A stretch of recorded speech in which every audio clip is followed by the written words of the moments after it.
Nigma ima sora chaman zigi me ka nyamada ka nyashin jabaranu ma wala sa famu ya bise sora ufe Cherifla TV bamananga kuna funi na mimi wala like auye malikunga ni jien fa wala ukunga ama fa yengo nenye akuma seleye mangoro furo bili ajagoli abayele mali aninga duninga ta fere koka jatemina ominongera okunga dongeregere zigira singa kaseka jate nunundo bala ukama ko journée nationale de validation des statistiques de la production, de la commercialisation, de la transformation et d'exportation o bara ukera ka bene alamusa novembre kalo tle galeye sambafla anita nizegi dinajigi sola dinajigi so miwele ko hotel Sheraton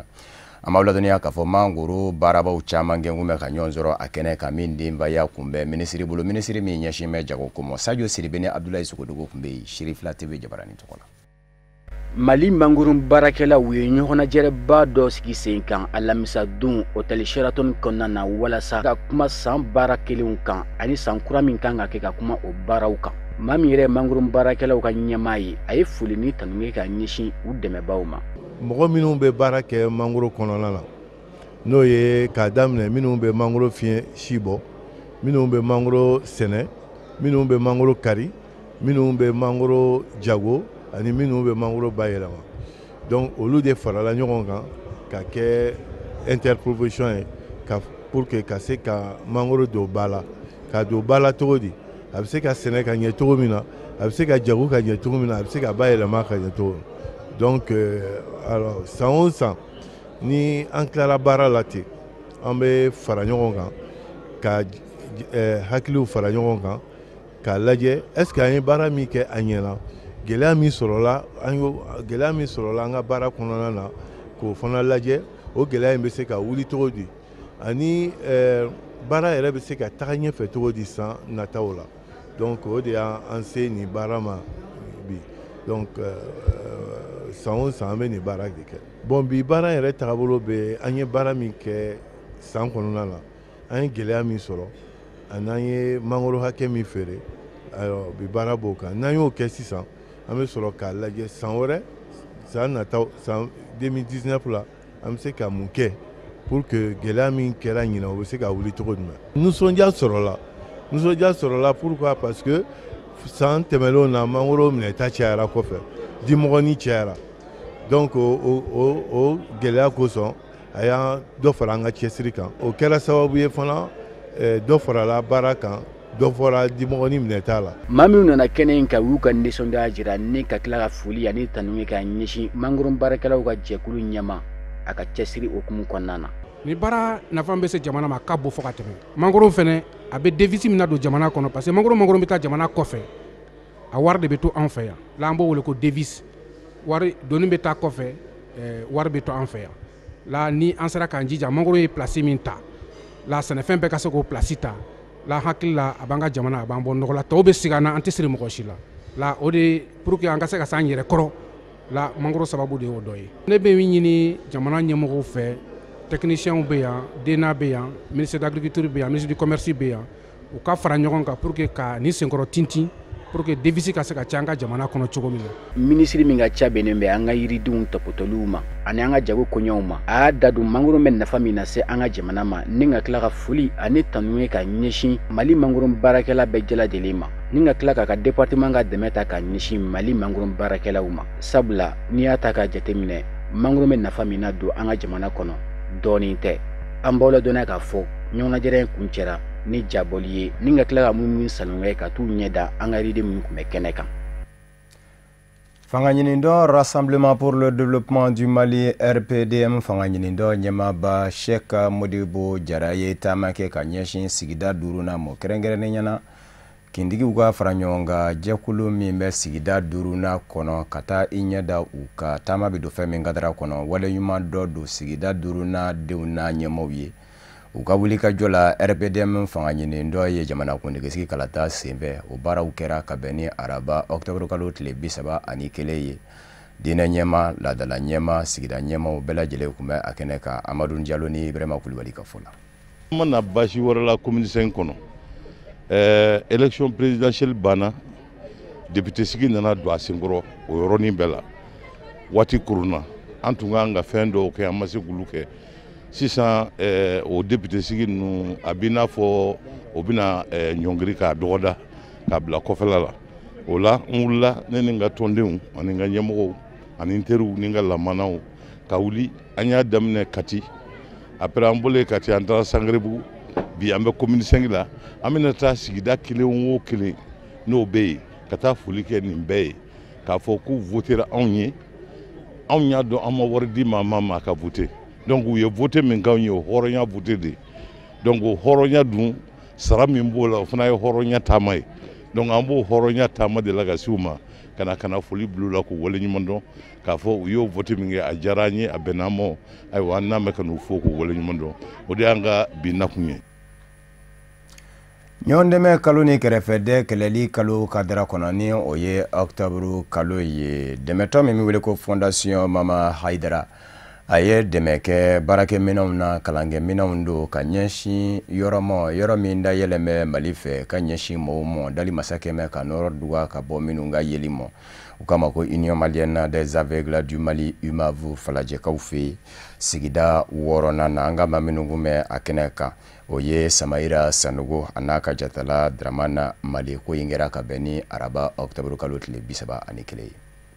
Octobre kalo Mali kɔnɔ o ye ɲɔgɔn dɛmɛ kalo ye ani ni ka kɛrɛfɛden kɛlɛ o de hukumu kɔnɔna na fondation Mama Haidara ka kɛ ni a ka haminako ye minnu ye ka fantanya kɛlɛ fa ka taa se ka mɔgɔw ka hakɛ bonya o wula ni ka dɛmɛ ta kalanko nasira la ni kalankɛminɛnw ye ka ɲɛsin Union Malienne des Aveugles mɔgɔw ma. Donbolo in kayew de don l'école de don kaye ni biki bɛɛ b'a dɔn nin centre in kɔnɔ n'o ye UMAV ye denmisɛnnin minnu bɛ yan denmisɛnnin minnu don u bɛ sɛgɛn na cogoya batu somɔgɔw bolo donc ni école wuli ɲɛkɔrɔ ni nana ka na kaye di école den somɔgɔw ma ko k'a dɛmɛ n'a ye kɔni o de ye fɛnba k'a ye donc ni donbolo in fana an y'a kɛ k'a da kalo min kɛrɛnkɛrɛnya la k'a da ko kalo c'est à dire ɲɔgɔn dɛmɛ kalo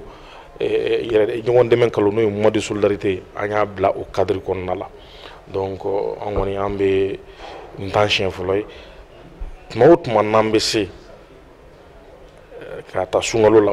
k'a ta wagati o wagati n'an se ye min ye an bɛ boli ka na nin centre in magɛn k'an se k'u ye parce que lajɔrɔ yɛrɛ ye k'o ye kuma tɛ maa min ɲɛ tɛ ko la e yɛrɛ i k'i sigi ka i ɲɛ datugu dɔrɔn miniti damadɔ i ko lajɛ donc fɛn ye ka bon c'est à dire u ni dɛmɛ ka kan Union Malienne des Aveugles ɲɛmɔgɔ mɔgɔ minnu gɛrɛsɛgɛ donna baara ninnu na olu bɛɛ tɔgɔ la a y'a ka nisɔndiya yira ka tila ka waleɲuman dɔn foli ta k'a ɲɛsin baara in kɛbaga ma ni ka tila ka welewele kan da jamana ɲɛmɔgɔw ma walasa baara in n'a ɲɔgɔnnaw bɛ se ka caya cogo min na. An nisɔndiyalen don ka da kan an bɛ mois de la solidarité la o tiɲɛ fondation Mama Haidara ma ɲinɛ an kɔ n t'u siɲɛ fɔlɔ ye ka na dɛmɛ don an ka denmisɛnninw la yan nɔ a diyara an ye kosɛbɛ ka da kan an mago bɛ baarakɛminɛn na baarakɛminɛn b'i bolo i bɛ se ka baara kɛ ka wasa sɔrɔ a la surtout école sira kan donc nisɔndiya o de b'an na bi wele min b'an bolo o wele an to o ɲɛsin fondation ma bilen ka da fondation ka baara don u y'a dɔ fana a mago y'a ba anw ye u b'u ɲɛsin anw ma nka an b'a ɲini nin ka kɛ sababu ye mɔgɔ wɛrɛw bɛ yen fondation wɛrɛw bɛ yen u k'u hakili to IJA denmisɛnninw na an mago a ka ca condition bɛɛ tɛ yan nɔ pour que denmisɛnninw ka kalan ɲuman sɔrɔ ka baloko ɲuman sɔrɔ gɛlɛya b'o kɛ an mago bɛ gouvernement ka dɛmɛ na o tiɲɛ mais an mago bɛ maliyɛn bɛɛ ka dɛmɛ na nin ye école minɛnw ye denmisɛnninw mago bɛ dumuni ɲuman fana na n'i ye dun ka fa fana sɔrɔ o bɛ hakili sigi a b'a to kalan a bɛ taa ɲɛ.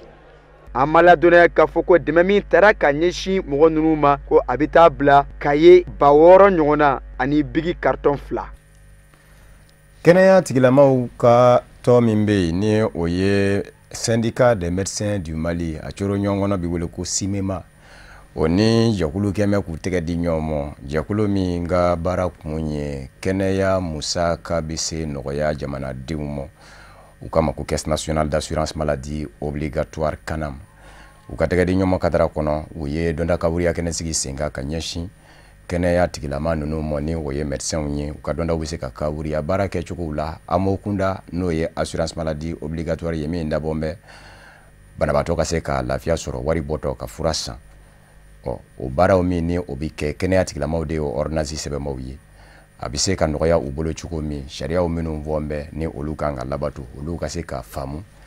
walasa banabaatɔw ka se ka bɔ assurance maladie obligatoire amo numɔ o baaraw daminɛna juma novembre kalo tile gale a bɛ taa kunjɛ sibiri novembre kalo tile 3 an ka jamana fa bala kɛrɛnkɛrɛnnen ɲɛna maakɔrɔw tɔgɔla so Amdalayi ACI 2000 maison des aînés maa minnu kuma kɛnɛ kan Amadou Diallo n'a hajatala Ibrahima Kulibali.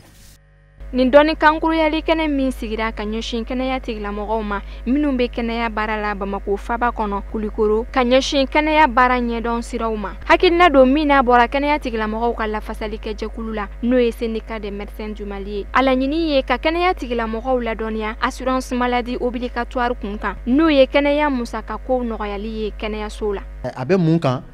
o ye assurance maladie obligatoire de n'a bɛ fɔ ma AMO. Alors, assurance maladie obligatoire ni dɔgɔtɔrɔw y'a jateminɛ an ka syndicat an y'a jateminɛ k'a fɔ ko o assurance ni mun filɛ nin ye a bɛ bɛɛ lajɛlen de nafa a bɛ bɛɛ lajɛlen nafa mais bibi na n'i y'a jateminɛ problème misɛnninw caman bɛ a kɔnɔ o problème minnu bɛ a kɔnɔ a bɛɛ tɛ dɔgɔtɔrɔw nɔ ye dɛ n'o ye médecins ye dɛ mais médecins de tɔgɔ bɛ fɔ a la donc o dɔ de kɔnɔna la an ye a lawuli ka nin formation nin kɛ pour que dɔgɔtɔrɔw bɛ se ka u hakili lasɔmi k'a fɔ ko assurance maladie obligatoire a bɛ taabolo jugu kan bi o taabolo jugu ni an ma wuli k'an jɔ a tagalen ɲɛ an bɛ sɔn ka kɛɲɛ ka assurance nin ka a labaara. Ka aw ladɔnniya k'a fɔ kɛnɛya tigilamɔgɔ minnu fana bɛ Mali jamana marabolo tɔw la olu fana ye nin yɔrɔ sɔrɔ nin dɔnni kankuruyali ɲɔgɔnna la u ka sigidaw la caisse nationale d'assurance maladie obligatoire ni baaraɲɔgɔnya dayɛlɛnnen don ani Mali jamana kɛnɛya tigilamɔgɔw ka lafasali kɛ jɛkulu ni ɲɔgɔn cɛ n'o ye syndicat des médecins du Mali ye u labɛnnen don a kan ka fɛɛrɛ ani dabaliw tigɛ yaasa hali bi nin kunnafonidi ninnu bɛ se ka banba cogoya min na ka ɲɛsin AMO koɲɛw ma n'o ye kɛnɛya musakaw nɔgɔyali ye kɛnɛyasow la. Vraiment an bɛ atelier min na nin a nafa ka bon kosɛbɛ laɲini ye ka se ka an ka fura sɛbɛn cogoyaw fili minnu b'a kɔnɔna la ka se ka an dɛmɛ k'o fili caman bɔ a kɔnɔ pour que a bɛɛ bɛ se ka kɛ jɛya kɔnɔna la cogoya min na banabagatɔw ka lafiya kɔnɔna la en tout cas nin ye atelier min nafa ka bon kosɛbɛ a nacogo ɲɛna an b'a ɲini partenaires fɛ n'a bɛ se ka élargi c'est-à-dire ka se an tɔɲɔgɔn minnu ma se ka y'an sɔrɔ u fana ka se ka formation in sɔrɔ a nafa ka bon kosɛbɛ. Ka aw ladɔnniya k'a fɔ nin dɔnni kankuruyali in kɛnɛ bɛna to sen kan ka daminɛ novembre kalo tile 2 ka taa bila a tile 3 la maison des aînés la Bamako faba kɔnɔ o min ye an ka maakɔrɔw tɔgɔla soba ye. O de b'an sɛnsɛn ka diɲɛ fan wɛrɛ kunnafoniw lasɔrɔ Mali jamana kɔnɔ kunnafoni dila 2 bɔnɛna u ni na Faransi kunnafoni jarinzo Radio France International RFI kunnafoni dilaw do a kɛra ka bɛn ni san 2017 novembre kalo tile 2 ye san 5 kɛlen kɔfɛ hali bi maa ninnu vabaw ni u fa kun ma se dɔn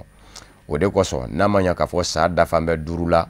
sɛgɛsɛgɛliw olu bɛ cogo jumɛn ɲɛfɔli bɛ ka se ka kɛ maaw ye dɔdɔni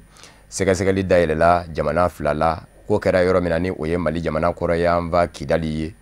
bawo u taara yende ka taa ni u ye dafɛla la k'u fa bɔtara kɛ u su kan sɛgɛsɛgɛli dɔ da yɛlɛmɛ Mali kɔnɔ dɔ fɛnɛ da yɛlɛmɛ Faransi jamana kɔnɔ kiri ɲɛma min bɛ a kodala Faransi ni o ye juge Jean-Marc Herbo ye ale ye a jira k'a fɔ bibi ŋɔni na ma laban min kan ka kɛ seere ye ni o kan ka se ka lamɛn Faransi kiri ɲɛma fɛ k'o lamɛnna ka ban a tɛ tɛmɛ kalo 1 ɲɔgɔn na kan o tumana min ye ko in ŋɔni ye lapasaba minnu bɛ ma faalew na olu y'a yira k'a fɔ ko in bɛ ka sinzumaya u ko nin ko u nisɔndiyara ka sabu kɛ juge Jean-Marc Herbo a sera ka na Mali jamana kɔnɔ février kalo daminɛw na a y'a k'olu kun ye laɲini dɔ kɛ kabini san jan maa ninnu vale k'o dɛsɛ kun bɛ ka k'u ye Faransi ɲɛmaw fɛ k'o sen bɛ kɛ k'o jar'u ye o tɛ dɔ wɛrɛ ye kiri ɲɛma 2 Faransi jamana kɔnɔ olu ka se na Mali la ka se ka Mali kiri ɲɛma kuma ɲɔnya Mali kiri ɲɛma min ni ko in b'o ka bolo kan k'o sera ka kɛ ko barisabu ka da kan kiri ɲɛma erbo nana Mali kɔnɔ maa min ni ko in bɛ o ka bolo ka kiri ɲɛma la a y'a ko a n'o ye baara kɛ su ani tile nka o fɛnɛ na o n'a ɲɔgɔnna jaabi ma se ka sɔrɔ jaabi min bɛ se ka sira wɛrɛ bɔ sira min bɛ taa jira k'a fɔ maa ninnu fa kun kɛra nin ye u fa b'a kɛra ninnu ye ko barisabu ka da kan telefɔni minnu kun bɛ maa filaw bolo Gislaine Dupont ani Claude Verlon o telefɔni in dara k'o sɛgɛsɛgɛ o n'a ɲɔgɔnna nimero ma ye min bɛ se ka kɛ sababu ye ka sira kura jira maa na a ko kunga o tɛmɛnen kɔfɛ Gislaine Dupont yɛrɛ ka ordinateur min kun bɛ bolo o fɛnɛ taara k'o lajɛ k'o sɛgɛsɛgɛ cogo bɛɛ lajɛlen la n'o y'a sɔrɔla janba dɔ kun ɲɛsinna mɔ k'a kun y'o ye k'a bɛ t'o jaabi yɔrɔ la o ordinateur fɛnɛ ma foyi fɛnɛ jira ko b'a jira k'a fɔ kiri in kɔni hali bi a kan ka sende Mali jamana fa Faransi kiri ɲɛmaw y'a yira k'a fɔ kiri sensumayalen don ka sabu k'o fɛnɛ bi faamu jamana kɔrɔyanba lakanan dɛ gwɛlɛyaba bɛ Mali kiri ɲɛma kan a ka se k'a fɔ k'a bɛ ko in sɛgɛsɛgɛ ka se a da la Mali jamana kɔrɔyanba fɛ k'o ye degun ye Mali jamana mɔ ko o fɛnɛ bi faamu an b'aw ladɔnniya k'a fɔ Misira jamana kɔnɔ maa 10 ani maa 9 ɲɔgɔn na Egypte jamana de ko don hadamadenya hakɛ lapasabaw la olu minɛ bɛ k'u kɛ wo la maa 8 ye musolaka ye 11 ye cɛlaka ye u minɛna hadamadenya hakɛ lapasa jɛkulu min bɛ wele ko Amnesty International o ye kɔrɔfɔ in zɛmɛndiya ko a kɛra sababu ye kɛnyɛrɛye hadamadenya hakɛ sabati jɛkulu min bɛ wele ko Commission égyptienne des droits et libertés o ye a lajɛ k'a ka daw tugu ko barisabu ka da kan ko fanga kɛn tɛ k'a lahɔrɔmajɔ jamanadenw ye hakɛ ko ta fa fɛ ko n'i tora k'i pɛtɛ ko la a y'a ko ɲuɲu ni ɲaɲa bɛ wuli ka kɛ i kan maa minnu minɛna musolaka dɔ bɛɛ la ko Huda Abdelmoneim a si bɛ san 60 la ale yɛrɛ bɛ deli ka kɛ Egypte hadamadenya hakɛ lapasa jɛkulu Conseil national des droits humains ɲɛmaa ye lakana tigilamaw taara don a ka so k'a ka so kɔnɔna ferekete yɛlɛma ni k'a minɛ ka taa ni a ye a taa yɔrɔ fɛnɛ ma dɔn hadamadenya hakɛ lapasa ba min bɛ wele ko walikele kiri lapasa ba min bɛ wele ko Abdelmoneim Abdel Maskout ale y'a yira k'a fɔ alamusa sɔgɔmada joonani fɛ maa 7 ɲɔgɔnna minɛna cɛlakaw la ani musolaka 8 minnu ka surun fanga kɔrɔ la fanga kɔrɔ les frères musulmans minnu gɛn kun bɛ ka silamɛya diinɛ birifini biri u yɛrɛ kan n'u kun bɛ ka jamana mara Mohamed Morsi ka fanga ɲini dɔ a y'a ko o masurunamaw don kɛrɛnkɛrɛnnen ɲɛna o fanga ɲini dɔ dankɔrɔba dɔ ko Mohamed Khairat al-Shater o denmuso Aisha Khairat al-Shater bɛɛ ma minɛnenw na ka fara musolaka in kan min si bɛ san 60 la ni a tɔgɔ ye ko Huda Abdelmoneim an b'aw ladɔnniya k'a fɔ Aisha yɛrɛ fɛnɛ furu kɛ ni o ye Mohamed Abu Hurayra ye o fɛnɛ ye lapasaba ye a fɛnɛ minɛnen don bawo a ka kuma kun ka ca hadamadenya hakɛ lapasa ko la Misira jamana kɔnɔ maa min dun bɛ fanga na bi ni o ye Maréchal Abdel Fattah al-Sisi ye bɛɛ lajɛlen kɛn bɛ k'a jira k'a fɔ a ka fanga mago tɛ maa ka hakɛ la hadamadenya hakɛ ko a bɛ ka buruja ale dun bɛ k'a jira k'a fɔ ale bɛ ka Misira jamana basigi cogo den ɲini barisabu ka da kan maa minnu kɛn bɛ ka silamɛya diinɛ birifini biri u yɛrɛ la n'ale y'u ka fanga bi maaw de don minnu ye bɔnɛ maaw ye o kumana bɔnɛ bi kunbɛn ni bɔnɛ de ye n'a ma ɲɛ k'a fɔ ko bɛ o cogo la a ya min ye maa 10 ani maa 9 ninnu ye u kɔni minɛn bɛ k'u datugu wa yirala k'a fɔ lɛrɛ damadɔ nataw la u na bɔ k'u jɔ Misira jamana faaba kɛra kiri ɲɛma ɲɛkɔrɔ fɛn min kan ka da u kun jakila u ka da u kun Cameroun fa min ye Anglais-kan fɔmayɔrɔ ye ni ɲinanya san dila ye u ni Cameroun ye banga bɛ ɲɔgɔn na ko fɔ u k'u yɛrɛ ta maa min yɛrɛ kɛra ko kolokoloba ye ni ale bolitɔ taara minɛ Nigeria yan b'a fɛ ka lasegi Cameroun k'a di Cameroun faamaw mɔ Julius Ayuk Tabe ka fara maa 9 minɛnen wɛrɛw kan u bɔra k'u jɔ kiri ɲɛma ɲɛkɔrɔ ka bɛn ni Novembre kalo tile gale ye Ayuba Tabe ni ale ye ɲɛma ye ani maa 9 u ni kiri ɲɛma ni ɲɔgɔn cɛ kuma kɛra bara kɔnɔ u k'a ma ko huis clos kunnafonidilama kɛnɛ kan nga u ka lapasabaw ni o ye Maître Joana Furunso ye ale y'a yira k'a fɔ nin bɛɛ lajɛlen ye kunnawolo ye mɔ ko barisabu ka da kan maa ma na minɛ cogo cogo ko hakɛ dɔ kan ka jɔ a ye ko nka ko kabini maa in minɛna janvier kalo tile 5 Nigeria yan b'a fɛ a bolilen ka na se bi mɔ nin y'a kalo ta ye ko maa si kun t'a kun kan ko dɔn a ma deli ka ɲininka ko nin giri min daminɛtɔ filɛ a n'a kɛ sababu ye ko bɛɛ lajɛlen ka se ka si dɔn fɛn minnu b'a fɛ a ka se k'olu lase ko kumana ko kunnawolo do min y'u lapasaba ye kunnawolo fɛnɛ do maa minɛnw yɛrɛw mɔ kunnafoniw y'a yira k'a fɔ maa tan minnu ni u minɛna n'u m'u cogo dɔn bɛɛ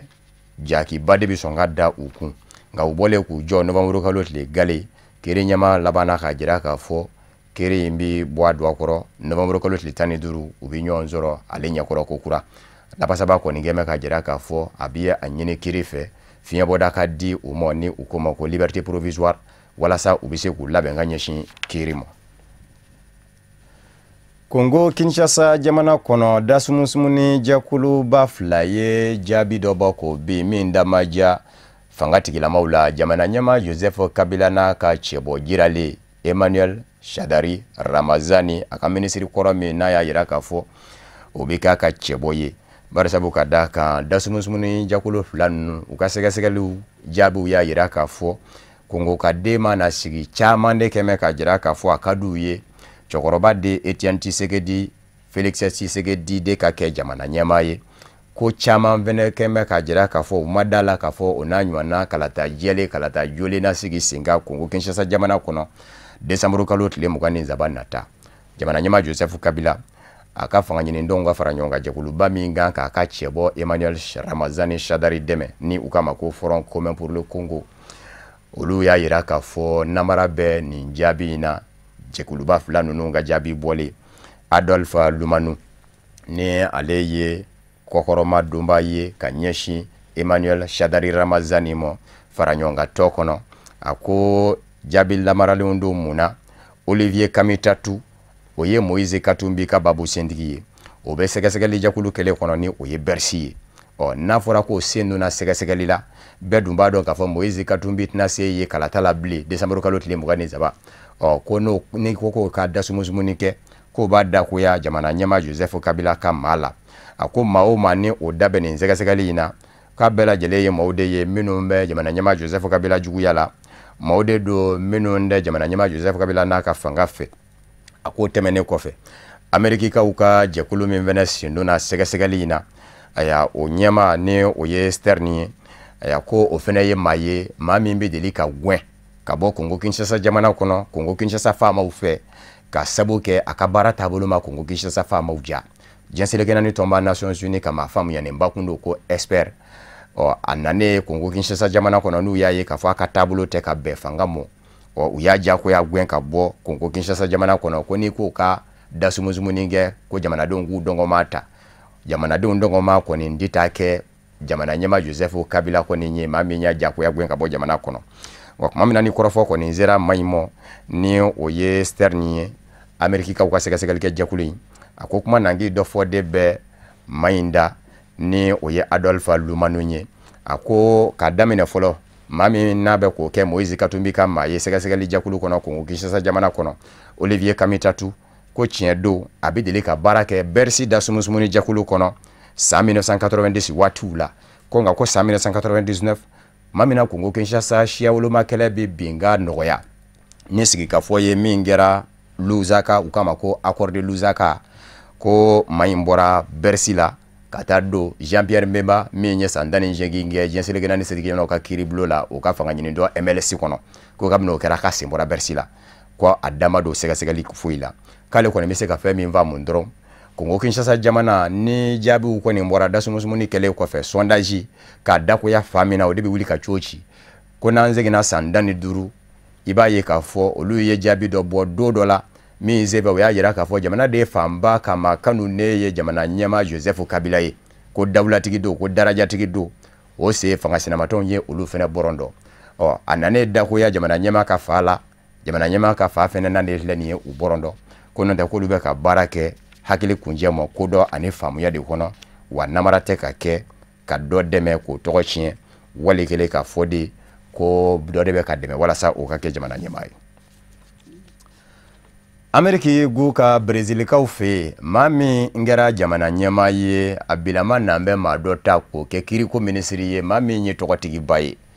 Brezil yɛrɛ kɔnɔ Brezilikadenw Brezil kɔ ka diɲɛseleke naani ko maa min ka fanga kɛra sababu ye ka Brezil kɛ ɲɛda kura ye setigi jamanaw na pays émergent jamana ɲɛmaa Lula ni bolola barakɛla kundo aya ale min ni o mangutu kunbɛ a ka ni mayinde yito kiri ɲɛmaya la ka nɔbɔ a bɔle fanga na fo ka taa kuala ka fo a ka fanga kɔnɔ k'a ye dungo juguya kɛ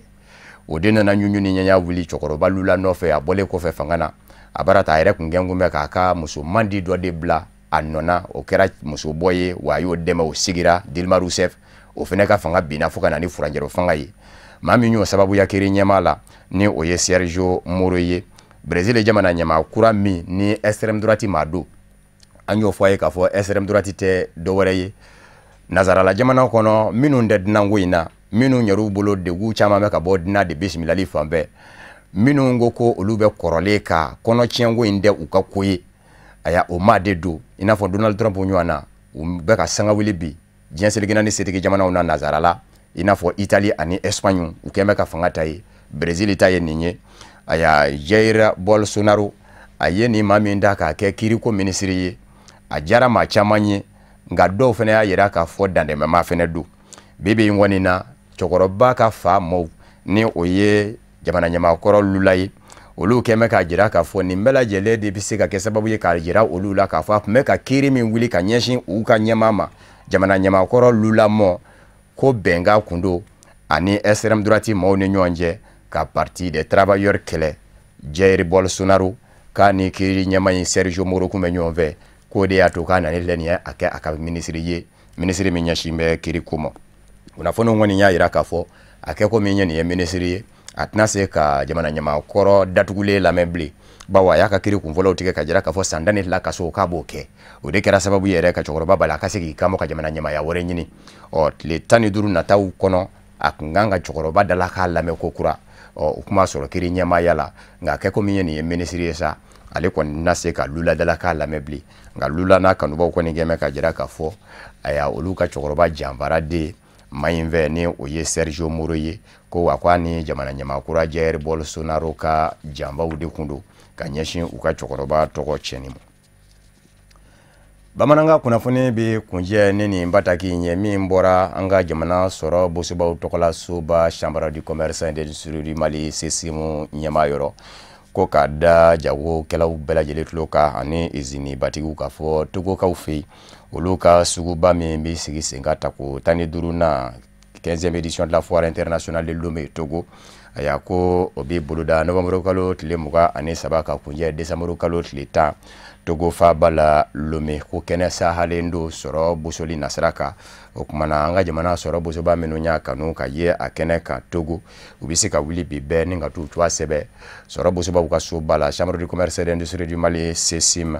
yanni novembre kalo tile 15 nata cɛ ka daminɛ sɔgɔmada yan nɛgɛ ɲɛ 7 tɛmɛnen ni sanga 30 fo ka taa se nɛgɛ ɲɛ 16 ma a bɛ se ka weleli kɛ nɛgɛjurugu bɛ min fɛnɛ fɛ 76 39 22 35 wali kelen 66 43 29 49 a bɛ se ka 66 72 97 96 kɛ bamanankan na 76 39 22 35 wali kelen 66 43 29 ani 89 a bɛ se ka 66 72 90 ani 7 ni 96 fɛnɛ kɛ tɛgɛnɔ bila kɛra ala ka bɛn ni novembre kalo tile gale san 2018 Bamakɔ ɲɛmaa fɛ ni o ye CESIM ɲɛmaa ye a ka sɛbɛnfura ɲɛnabɔba ka damga secrétaire général adjoint Mahamadu Sanogo o de fɛnɛ bɛ dansigi bamanankan kunnafoni na min farala ɲɔgɔn kan ka lase aw ma kunnafoni di so ɲɛmaayaso fɛ ka bɛn ni nin kuma ye ka bɛɛ fo ka bɛɛ wale ɲuman dɔn Mali kɔnɔ ani Mali kɔ kan aw minnu kɛ kun bɛ ka ɲamada ka ɲɛsin jabaraninw ma walasa faamuya bɛ se sɔrɔ aw fɛ Cherifla TV bamanankan kunnafoni na laseli wɛrɛ an bɛ ɲɔgɔn sɔrɔ yan'o cɛ kan bɛɛ diɲɛ waati wɛrɛ